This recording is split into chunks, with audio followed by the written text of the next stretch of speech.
تو ایک تو فورن فنڈنگ ہے، ایک پروہیبٹڈ فنڈنگ بھی ہے جس میں ایسے ممالک سے بھی پیسے ہیں جو کہ پاکستان دشمن ممالک بھی ہیں. اور یہ کیس پہلی بات تو یہ اس کو دیکھنا یہ پڑے گا کہ کیس کوئی Peoples Party, P M L N یا پی ٹی آئی کسی مخالف جماعت نے نہیں کیا، ان کی اپنی جماعت کی طرف سے ہے. میں صاحب سے یہی پوچھنا چاہیے، اپنی جماعت کے ایک رکن نے کیا ہے اور جو بنیادی رکن ہے اور انہوں نے کیا ہے اور اس کو بڑا انہوں نے تھورلی اس کو فالو کیا ہے، بڑا اس کے پیچھے لگے رہے ہیں. تو بہت ہی مطلب ہے کہ ایک ایسی جو ہمیں جو ہے وہ درس دیتے تھے منی لانڈرنگ کی اور اس آگے پیچھے کی، اب خود وہ اس چیز میں ہیں. اور اب دیکھتے ہیں کہ کل الیکشن کمیشن اس پہ کیا فیصلہ کرتی ہے. اور اچھی بات ہے ایک فیصلہ آ جانا چاہیے الیکشن کمیشن آ جانا چاہیے بالکل. لیکن قمر دلشاد صاحب آپ کو لگتا کیا ہے کہ ایک تو آپ کہہ رہے ہیں کہ آپشنز مختلف ہیں، ایک تو یہ کہ پارٹی ممنوع قرار دی جا سکتی ہے، پارٹی کا عدم ہو سکتی ہے وغیرہ وغیرہ، تو کیا آپشنز کیا ہیں الیکشن کمیشن کے پاس؟ اس کے پاس سب سے بڑا آپشن تو وفاقی حکومت کے پاس ہے. الیکشن کمیشن نے ایک سفارشات سیکشن 212، 13، 14 کے حوالے سے دینا ہے. یہ ہم نے انکوائری کی، انویسٹیگیشن کی، یہ اسٹیٹ بینک کی رپورٹ ہے. اور یہ جو فارن کنٹری کے بعد جتنی بھی رپورٹ ان کے پاس آ چکی وہ اسٹیٹ بینک آف پاکستان کی ہے. رضا باقر صاحب کے دستخط ہیں، governor state bank of Pakistan کے. تو وہ ساری رپورٹیں ان کے پاس موجود ہے. وہ انہوں نے کہنا ہے کہ یہ ہماری نظر میں یہ چونکہ پروہیبٹڈ اماؤنٹ جتنی بنتی ہے 60 لاکھ ہے، 50 لاکھ ہے، 40 لاکھ ڈالر ہے، وہ ضبط کریں گے. اس کے بعد ان کو سائیڈ افیکٹ کے بارے میں بھی لکھ. تو اس کا مطلب یہ کہ اس کا سپریم کورٹ میں یہ معاملہ جا سکتا ہے، اس کے فوری طور پر یہ آپشن تو پاکستان تحریک انصاف کے پاس موجود ہے. قمر صاحب سفارش کر سکتا ہے کہ جناب اس پارٹی کے فنڈ ثابت ہو گئے ہیں، اب آپ آرٹیکل 17 کے تحت اپنی کاروائی کریں. تو وہ کاروائی کرنے کی حکومت مجاز ہے، نہیں ہے، یہ نہیں کرتی. ان کی لا منسٹری کیا مشورہ دیتی ہے، شہباز شریف صاحب کی کابینہ کیا اجازت دیتی ہے، اور رانا ثناء اللہ صاحب کو کیا اختیار دیتی ہے، یہ ساری باتیں تو وفاقی حکومت کے پاس ہے. اور الیکشن کے پاکستان اپنی کاروائی یہ مکمل کرنی ہے، وہ ضبط کرے گا اور ضبط کر کے سفارشات حکومت پاکستان کو پیش کر دے گا. لیکن ان کے پاس اختیار ہے کہ آپ کا سمبل واپس لے لے اور پارٹی کی رجسٹریشن بھی جو ہے وہ واپس لی جا سکتی ہے. ٹھیک. اور اس کے بعد پھر آپ کہہ رہے ہیں کہ 62-63 والا معاملہ بھی آ سکتا ہے جن پہ دستخط موجود ہے. اگر کوئی غلط بیانی کی گئی ہے تو وہ بھی آ سکتا ہے. اس کے اوپر سر میں چھوٹی سی بریک لینا چاہ رہی ہوں. بریک کے بعد احمد اویس صاحب اور باقی جو شرکاء ہیں ان کے ساتھ ہم بات کریں گے. قمر دلشاد صاحب کا شکریہ، انہوں نے ہمیں جوائن کیا. ملتے ہیں ایک بریک کے بعد.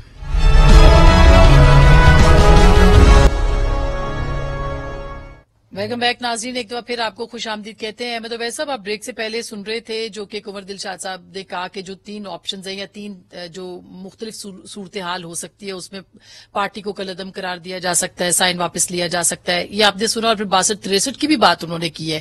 تو آپ کیا فرماتے ہیں اگر ایسا ہوتا ہے، کیونکہ ظاہر ہے ابھی تک ہمیں نہیں پتا کہ فیصلہ کیا ہوگا، تو پی ٹی آئی کا کیا لائے عمل ہوگا؟ واقعی جمعرات کو پھر کال دے دی ہے تو احتجاج ہوگا؟ پہلی بات تو ہے کہ قمر دلشاد اچھے آدمی ہیں، ہمارے اچھے دوست بھی ہیں، لیکن اس ایشو کے اوپر جب وہ گفتگو کرتے ہیں تو ایسے لگتا ہے کہ وہ آپ نے ایک پارٹ جہاں پولیٹیکل پارٹیز کے ریپرزنٹیشن آپ نے یہاں پہ اس گفتگو میں کی ہوئی ہے، وہاں پہ آپ نے الیکشن کمیشن اور پاکستان کو بھی ایک پارٹی بنایا ہوا ہے اور ان کے اسپوکس مین کے طور پہ قمر دلشاد صاحب یہاں موجود ہیں. اور وہ جب وہ اپنے ایکسپرٹ کے طور پہ، کیونکہ وہ سیکٹری الیکشن کمیشن رہے ہیں نا، تو وہ سیکٹری الیکشن جی نہیں ٹھیک ہے، آپ کا کہہ سکتے ہیں، مگر وہ چونکہ رہے ہیں تو اس لیے ان سے پوچھنا اس کے اوپر یہ اعتراض نہیں ہے، جو ہر ایک کا حق ہے کہ وہ اپنی نقطہ نظر جو ہے اس کو پیش کرے، اس میں کوئی ایسی بات نہیں ہے. تو سوال یہ ہے کہ یہ تمام جو ہیں یہ تو ایسے لگتا ہے نا کہ وہ ان کی بھی گفتگو گئی ہے فکر پریشان کہاں میری. ایسی کوئی بات نہیں ہے، نہ پارٹی بین ہوگی نہ کہیں جائے گی، یہاں ہی رہے گی. اور عوام کے اندر یہ پارٹی جمی پلی ہے، جوان ہوئی ہے اور طاقت حاصل کی ہے، اور انشاءاللہ تعالی یہ اسی پارٹی رہے گی، چلے گی اسی طرح سے. اور پارٹی جو ہیں وہ احتجاج کی کال دے دی ہے سر. خان صاحب نے جمعرات کو انہوں نے کہا ہے کہ الیکشن کمیشن کے باہر اکٹھے ہوں. تو وہ تو الیکشن کمیشن کا جو ایٹیچیوڈ ہے تھرو آؤٹ آپ دیکھیں نا، جس وجہ سے یہ کال بھی دی ہے اور جس وجہ سے وہ ریفرنس سپریم جوڈیشل کاؤنسل کا، ٹھیک، تو وہ ان کا تو ایک ہسٹری ہے پارشیلٹی کی، وہ مستقل. اور اسی میں ایک میرے خیال میں جہاں بہت ساری چیزیں انکنسسٹنٹ ہیں تو یہ کنسسٹنسی ان کی پالیسی جو ہے وہ یہ ہے. تو رانجھا صاحب آپ کو کیا لگتا ہے اگر مطلب جیسے کہ سارا آپ کے کورٹ میں ڈالی ہے بال کنور دلشاد صاحب نے کہ اب یہ گورنمنٹ کے اوپر ہوگا، یہ کیبنٹ کے اوپر ہوگا، عمران خان صاحب نے پہلے سے کال دے رکھی ہے، وہ مستقل چیف الیکشن کمشنر کے طرف ان کی توپوں کا رخ ہے، تو آپ کو لگتا ہے کہ حالات اور خراب ہوں گے یا پیسفلی سپریم کورٹ میں سب لوگ جائیں گے؟ دیکھیے پہلی تو بات یہ ہے کہ 8 سال الیکشن کمیشن یہ فیصلہ نہیں کیا، پھر اس کے اوپر اسکروٹنی کمیٹی بنا کے بتا دی، پھر ہائی کورٹ میں ڈیلے ہوتے رہے، پھر افغان صاحب ہائی کورٹ. الیکشن کمیشن بھی اس سے زیادہ کتنی گنجائش کر سکتا تھا. اور یہ بھی جو الیکشن کمیشن کو فیصلہ کرنا پڑ رہا ہے، یہ تو پبلک پریشر اتنا زیادہ ہوا پڑے کہ آپ کی دنیا کو انٹرنیشنل جو پوری اخبارات ہیں وہاں پہ فائنینشیل ٹائم میں لندن میں اتنا بڑا صفحہ جو ہے عمران خان صاحب کی تصویر، عارف نقوی کی تصویر چھپ کے زینت بنا ہوا تھا برطانیہ کی تمام لائبریریز کا، برطانیہ کے تمام دفاتر کا، اور پتہ لگ رہا تھا کہ پاکستان کا عدالتی نظام جو ہے وہ کیا ہے کہ 8 سال ہو گیا ہے، اوپن اینڈ شٹ کیس ہے، آپ اس کو لٹکا کے بیٹھے تھے. ابھی بھی الیکشن کمیشن پہ اگر ان کو کوئی شکوہ ہے خان صاحب کو تو میری سمجھ سے یہ بالا تر ہے. اچھا، تو جہاں تک دوسرا سوال اٹھتا ہے کہ یہ ہونا کیا چاہیے، میرا یہ خیال ہے کہ 62(1)(f) کے نیچے خان صاحب کو نائل ہونا چاہیے، کیونکہ خان صاحب نے بھی وہی غلطی کی ہے. انہوں نے کیا کیا ہے کہ انہوں نے ایک سرٹیفکیٹ دستخط کر کے دیا ہے اور کہا ہے کہ جتنی اور ایفیڈیوٹ کی شکل میں وہ سرٹیفکیٹ ہے، وہ ایفیڈیوٹ نما ہوتا ہے، اس پہ آپ ڈکلیریشن دیتے ہیں. تو آپ لکھ کے دے رہے ہیں کہ آپ کے اتنے اکاؤنٹس ہیں، آپ نے کوئی فورن فنڈنگ نہیں لی، آپ نے کوئی کسی فورن نیشنل سے پیسے نہیں لیے، کوئی پروہیبٹڈ فنڈنگ نہیں لی، اس کی سارے اندر لکھا درج ہوتا ہے آپ اس تحریر کے اندر. آپ نیچے سائن کر رہے ہیں کہ میں نے کچھ بھی نہیں کیا، اس کا مطلب آپ جھوٹے ثابت ہو گئے، آپ صادق اور امین نہیں رہے. جب آپ صادق اور امین نہیں رہے تو میں سمجھتا ہوں اگر الیکشن کمیشن عمران نیازی کو صادق امین نہ صادق اور نہ امین ڈکلیئر کرنے سے کم کوئی بھی فیصلہ کرے گی تو میں سمجھتا ہوں کہ وہ قانون اور انصاف کے تقاضے کے مطابق ہی ہوگا. کیونکہ سپریم کورٹ نے جب نواز شریف صاحب کو نااہل نثار صاحب نے جو ججمنٹ لکھوائی، انہوں نے کہا کہ نواز شریف صاحب نے اپنے بیٹے سے جو تنخواہ لے رہے تھے وہ تنخواہ انہوں نے اپنے گوشوارے میں ظاہر نہیں کی. تو اگر نواز شریف صاحب اپنے گوشوارے میں، تو یہاں پر بھی گوشوارہ جماعت کا آ رہا ہے اور اس کے ساتھ سیکریٹری جماعت کے گوشوارے کی یہ ہے، چیئرمین سائن کرتا ہے گوشوارے کو، اس کی ٹوٹل رسپانسبلٹی ہوتی ہے. ٹھیک ہے. اچھا، تو آپ یہ کہہ رہے ہیں کہ جو ہوا نواز شریف صاحب کے ساتھ کنڈی صاحب، وہی جو ہے عمران خان صاحب کے ساتھ ہونا چاہیے. یہ معاملہ پھر سپریم کورٹ میں جائے گا، پھر آپ سپریم کورٹ کے خلاف آ جاتے ہیں کہ وہ اس کے اوپر بھی تو آپ اس پہ بھی تو الزام لگاتے ہیں نا. پھر نہیں، سپریم کورٹ میں معاملہ تو تب جائے گا نا جب ہم کہیں کہ سپریم کورٹ یہ ڈکلیئر کرے. کورٹ ٹھیک ہے، سپریم کورٹ میں جب یہ 62(1)(f) والا خان صاحب تو جائیں گے نا سر، کیوں ایسا تو ہو سکتا ہے کنڈی صاحب؟ خان صاحب تو جائیں گے، ان کے پاس تو اوپن ہے نا یہ رستہ. دیکھیے سپریم کورٹ کے تو آپ کو پتا ہے کہ جو اس وقت حالات ہیں. اچھا، وہ بھی اس پہ یعنی آپ بھی اس پہ نہیں، ہم سپریم کورٹ کے ادارے کے بالکل خلاف نہیں ہیں. اچھا، پیپلز پارٹی میں اس پہ ناٹ دا گورنمنٹ. ہاں، ہم سپریم کورٹ کے ادارے کے خلاف نہیں ہیں، لیکن ان میں جو بیٹھے اشخاص ہیں کچھ ان کے بالکل ہم خلاف ہیں. ایک ثاقب نثار نامی شخص تھا، اس نے ان کو صادق اور امین قرار دیا، ڈیم فنڈ کا ایک ڈرامہ رچایا، اور پھر ان کے یہی الفاظ تھے کہ میں اس ڈیم پہ بیٹھ کے چوکیدارہ کروں گا. میں کل بھی پروگرام میں تھا، آج بھی تھا، میں ان کی درخواست دیکھ رہا ہوں. میں تو خورشید شاہ صاحب کو بھی سفارش کرنی ہے کیونکہ وہ واٹر ریسورسز کے منسٹر ہیں کہ اگر ثاقب نثار صاحب کی درخواست ہے یہ چوکیداری کی تو کم از کم اس کو آپ چوکیدار تو بھرتی کریں اس ڈیم کا. یا اگر کہیں آپ کو نظر آئے ثاقب نثار اس ملک میں جو بڑے محب وطن بن رہے تھے، مجھے تو نظر نہیں آتا کہ اس ملک میں ہو اس وقت. وہاں پر ہمیں بڑے لیکچر دیتے تھے محب وطن کا فلانے چیز. آج کل سنے کہیں یورپ یا امریکہ یا کینیڈا کہیں چلے گئے.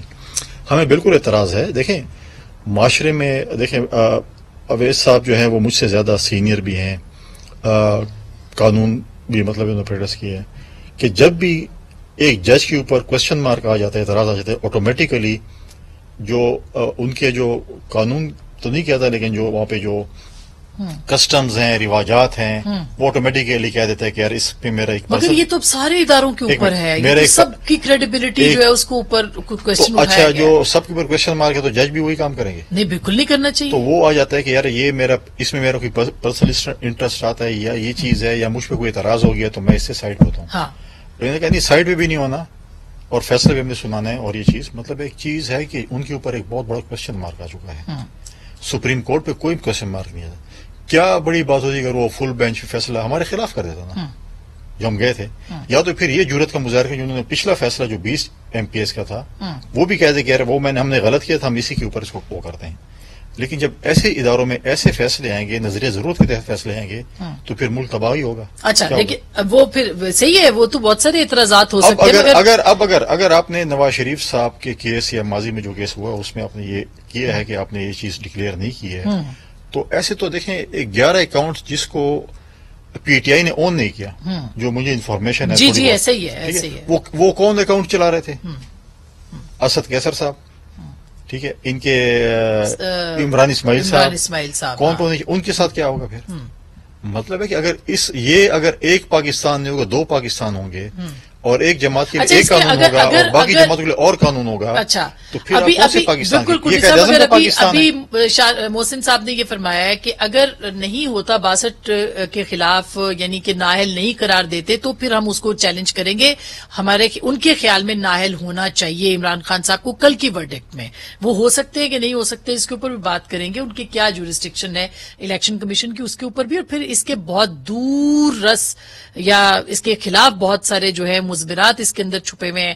یہ جو فیصلہ آ سکتا ہے، جو ایکسپیکٹڈ ہے، جس کا امکان ہے، اس کے کیا اثرات ہوں گے، اس پہ بات کریں گے بریک کے بعد.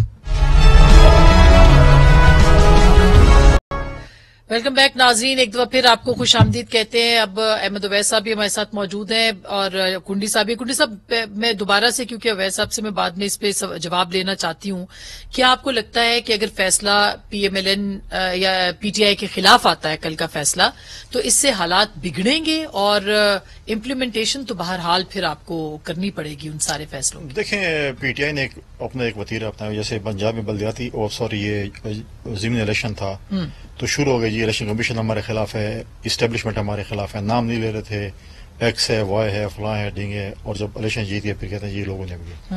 اب ان کو پتا چلے کہ فیصلہ آنے والا ہے، ٹھیک ہے. اب انہوں نے کال بھی احتجاج کی دے دی کہ جی احتجاج کال اگر ہمارے خلاف آ گیا تو ہم احتجاج کریں گے، اگر حق میں آ گیا تو پھر ہم اس کو جشن میں کنورٹ کر دیں گے. اور پھر ایک ہی چیز ان کا ہے کہ ان کے جس ادارے میں بھی ان کے ساتھ کچھ ہو ان کے خلاف ان کی جو ہے یہ کردار کشی شروع کر دیتے ہیں. ہم پہ یہ الزام لگاتے تھے ہم جب اپوزیشن میں تھے تو PTI کے ہمارے دوست ہی کہتے ہیں یہ نیب کا جو چیئرمین ہے تو آپ نے لگایا ہوا ہے، ہم سے کیوں گیلا کرتے ہیں؟ اور یہ جا کے بتاتے تھے کہ جی اگلے ہفتے فلاں پکڑا جائے گا. یہ چیف الیکشن کمشنر خود عمران خان صاحب لگایا نہیں ہے، بلکہ وزیرستان کی پہاڑی پہ جو ایک انٹرویو دے رہے تھے، مجھے آج بھی یاد ہے کہ وہ کہہ رہے تھے اس سے کمپیٹنٹ شخص پاکستان مجھے اور نہیں مل سکا. اب وہ کہہ رہے کہ نہیں مجھے تو اسٹیبلشمنٹ نے کہا اس بندے کو لگائیں. اب یہ جو ہے نا، اب پھر آپ کیا کر رہے تھے؟ اگر سب کچھ اسٹیبلشمنٹ نے افسران لگائے تو آپ نے حکومت میں کیا کیا؟ اس وقت کیوں نہیں کہا؟ المیہ ہے ہم سیاستدانوں کے ساتھ، یہ نہیں کہ اکراس دی بورڈ کہ جب اپوزیشن میں جاتے ہیں پھر ہم سچ بولنا شروع کر دیتے ہیں. اور سرکاری افسر جب ریٹائر ہو جاتے ہیں پھر سچ بولتے ہیں. جب اس کو ایکسٹینشن وغیرہ نہیں ملتی، ریٹائر ہو جاتے پھر کہتا ہے کہ اس وقت یہ ہوا تھا، اس وقت یہ ہوا تھا. لیکن آج جو میرے ساتھ ہو رہا ہے مجھے آج کھڑا ہو کے کہنا چاہیے کہ یہ ہو رہا تھا کہ قوم کو پتہ چلے کیا ہو رہا ہے. لیکن رانجھا صاحب یہ کوئی اتنا آسان تو نہیں ہوگا. اگر عمران خان صاحب کے اگر کی بات کریں، ان کے خلاف فیصلہ آتا ہے تو وہ سڑکوں پہ ہوں گے اس کے بعد دوبارہ. پھر آپ کیا کریں گے؟ پنجاب میں آلریڈی پاکستان تحریک انصاف کی حکومت ہے. لیکن کیا کریں گے؟ سڑکوں پہ آ کے وہ حملہ ہو جائیں گے الیکشن کمیشن آف پاکستان پہ، ان کے دروازے توڑ دیں گے اور کہیں گے میرے خلاف فیصلہ ہو گیا. تو اب اگر کسی ادارے نے میرے خلاف فیصلہ دے دیا ہے تو اس کے پاس کوئی حق نہیں ہے، قانونی آئینی. اس کا مطلب وہ قانون اور آئین کو اپنے ہاتھ میں لیں گے. اور مجھے تو ویسے اچھی امید نہیں ہو سکتا ہے کسی دفعہ جب 5 سال نکل گئے تھے پشاور سے تو ان کا داخلہ بند تھا، ڈی چوک پہ آنے کی پابندی تھی. آپ کی آواز نہیں آ رہی صحیح سے رانجھا صاحب، آپ کی آواز میں دوبارہ آپ سے کنیکٹ کرتی ہوں. احمد اویس صاحب ابھی جو بادی النظر ہم ایک لفظ آپ بہتر آ رہی ہے تھوڑی سی. جی میں بہتر ہوا. اب میں یہ کہہ رہا ہوں کہ آپ کا سوال یہ تھا کہ